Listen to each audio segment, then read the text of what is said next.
Like, subscribe and get notified. The Kanchi village in Pernem faces an annual ordeal during the monsoon season as the only access bridge submerges under the swollen Kanchi river, isolating the village.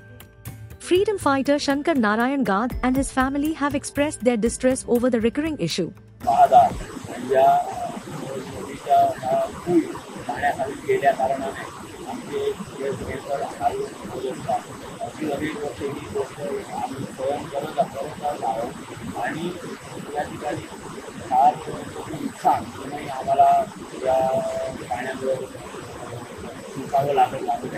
एकांची आमची घरं आहेत, इथे आमची 2 घरं आहेत, पाठीमागे 10-12 घरं कुटुंब त्या बाजूला आहेत आणि या सगळ्या लोकांचं फार मोठा हालत होतं. कुटुंब पलीकडे रस्ता दिसतो, मोठा गावाला जाणारा 1-1.5 किलोमीटरचा रस्ता आहे. हा रस्ता म्हणजे या पुलामुळे या रस्त्याचा वापर होत नाही आणि त्या वापर न झाल्या कारणाने वर्षीच्या लोकांना 12 किलोमीटर अंतर इथून लोक आपल्या गावामध्ये जावं लागतं. तिथे गावातील उत्सव असतात, श्रावण महिन्यामध्ये अनेक उत्सव मंदिरामध्ये असतात किंवा पुढे सुद्धा जे कार्यक्रम असतात त्या उत्सवांना इथं जायला पाहिजे. रेशम हे आहे आपले, ते गावामध्ये असतं. आपलं गाव जो आहे तो मंदिरामध्ये लोकांना कारणास्तव ते जावं लागतं, कार्यक्रमासाठी जावं लागतं. ते लोकांना 1.5 किलोमीटरमध्ये जावं लागतं. 1.5 किलोमीटर अंतर आहे, ते जवळजवळ 12 ते 13 किलोमीटर तांबोशेहून आतमध्ये जावं लागतं. एवढा परिस्थिती या ठिकाणी होती.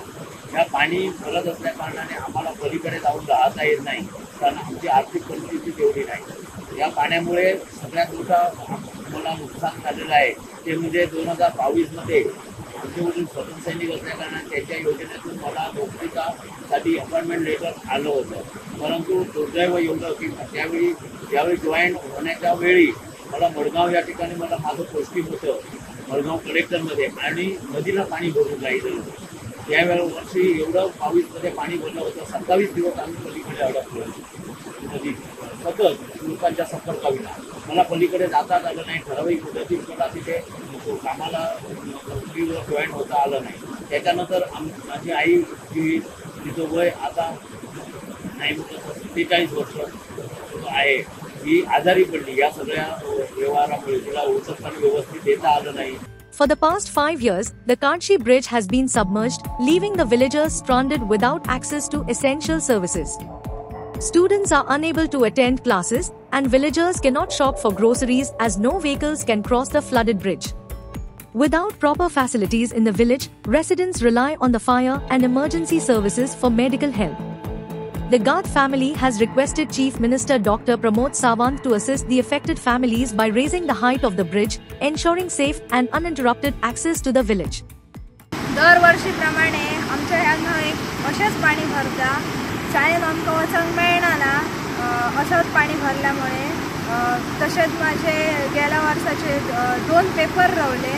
हांव आतां 2nd इयरान आसा, पण असंच सतत पाऊस पडल्यामुळे लेट पाऊस पडलो, त्यामुळे माझे 2 पेपर रावले. ते आता पेपर हांव आतां ताचे 2 पेपर सोडयता जाल्यार म्हाका ते पयशे भरपाचे पडटले आता. Watch on Herald TV.